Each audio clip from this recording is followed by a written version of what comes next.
Once upon a time, there was a young girl whose name was Little Red Riding Hoodie. Little Red Riding Hoodie lived at the top of the tallest tower in the land. From the top of her tower, Little Red Riding Hoodie was able to look down on the whole of the Baron's estate. She could see the busy streets, the overgrown parks and the run-down shopping precinct, where the neon lights from the Chinese takeaway were reflected in the rain-washed pavement. Little Red Riding Hoodie rarely left her home at the top of the tallest tower, as she was afraid of the bandits that roamed the estate. At night she would lie in bed and listen to the sirens wailing as the Baron's men tried to catch the bandits and lock them in the castle dungeon, but there were too many of them, and they were too hard to catch. One day, as Little Red Riding Hoodie was preparing a delicious lunch of jerk chicken and boiled wheat dumplings, she received a text from Grandma Hoodie. "Yo, Little Red Riding Hoodie. Need help? Come quick. I love you, cutie pie. Got to go. Hugs and kisses. G-Ma." Little Red Riding Hoodie took a moment to read the text, then quickly replied with a message of her own. "H-O-I-C. Hold on. I'm coming." Little Red Riding Hoodie pulled on her favourite hooded top and slipped a few things in her rucksack before drawing back the bolts and chains that secured the heavy front door to her flat.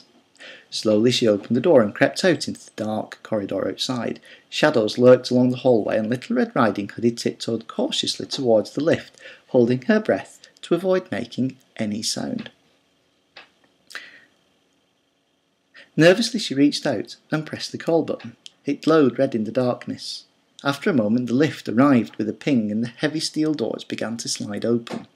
Suddenly an enormous figure leapt out of the lift, grabbed Little Red Riding Hoodie and pinned her to the wall. It was Big Bad Wolfgang, the meanest kid on the block. "Hello, little girl," snarled Big Bad Wolfgang. His long nose pressed into her face, and his hot stinking breath made Little Red Riding Hoodie choke.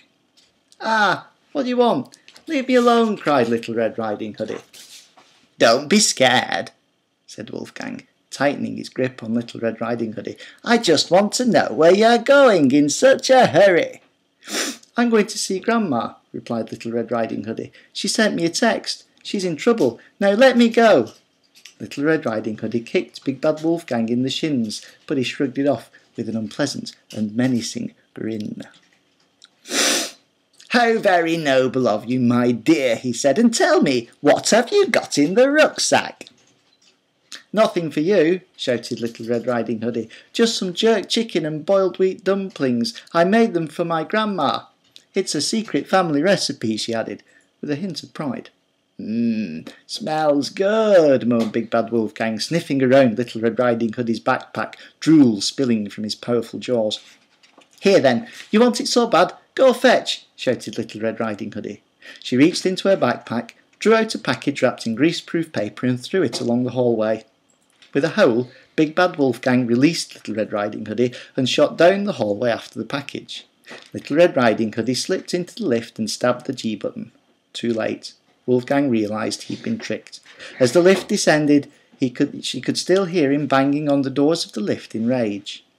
On the ground floor, still quite shaken by her encounter with Big Bad Wolfgang, Little Red Riding Hoodie emerged into the dimly lit passage.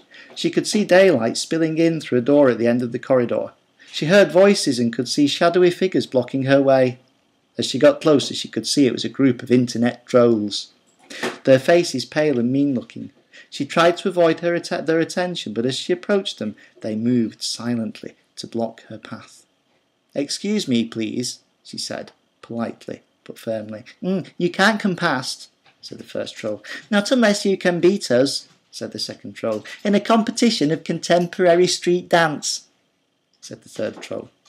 With that, the three trolls took up positions across the hallway and began one of the most sophisticatedly choreographed performances of contemporary street dance Little Red Riding Hoodie had ever seen.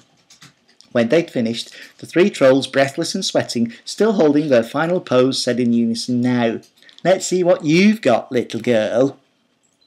No, Little Red Riding Hoodie rarely came down from the top of her high tower. Instead, she spent many hours on her dance mat in front of an Xbox 360. Slowly, deliberately, she removed her backpack and placed it on the floor. She reached into her pack and took out her iPod Touch. She waved her fingers across the screen and the opening bars of Lady Gaga began to play.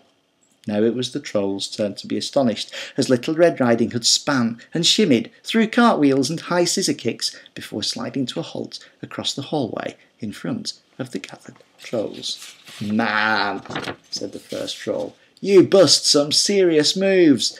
"Yeah," said the second Troll, "like respect." "Back at you, homie," said Little Red Riding Hoodie breathlessly. She picked up her backpack and with a round of high fives left the Trolls and the high tower behind.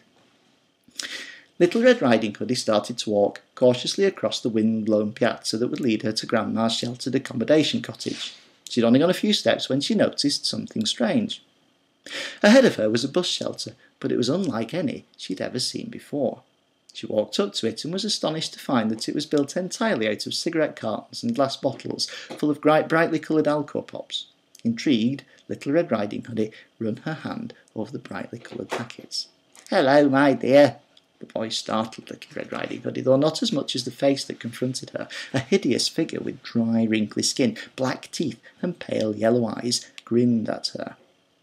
"Do you like my shelter, little girl? Come inside. I've got even more nice things in there. Wonderful treats you could never have imagined." Little Red Riding Hoodie stepped back from the hideous figure of Wiz-E the Witch. No thank you," she stammered. Turning on her heels, Little Red Riding Hoodie ran away from the bright bus shelter with its terrifying occupants. Come back! At least try a free sample," called the terrible creature. Then when it became clear that Little Red Riding Hoodie was not about to return, she shuffled back to her shelter. "Fiddlesticks," muttered Wiz-E. Little Red Riding Hoodie ran through the narrow alleyways that led to Grandma's sheltered accommodation cottage. Grandma had been happy living there as it was woodcutter controlled, but the woodcutter had been axed in the recent cuts, and now there was no one to protect the old lady from the brigands that roamed the estate. As she approached, Little Red Riding Hoodie could see how the area had been taken over by local gangs who'd sprayed graffiti all over the walls. She kept closer to Grandma's cottage and could see why the old lady was scared. 3 figures rode their BMX bikes around and around Grandma's garden, laughing and banging on her doors and windows. They had even sprayed tags on the front door. There was a big one, a medium-sized one, and a little one. Little Red Riding Hoodie immediately recognised the Grizzly Gang. Looking around her, Little Red Riding Hoodie recognised the tags of the Grizzly Gang along with the messages they'd scrawled for the Baron's men. They were not very polite, and Little Red Riding Hoodie wasn't sure she knew what they all meant. She went up to the first wall and reached into her rucksack. She took out her cans of spray paint and began to spray over the first wall. She worked and worked with the paints.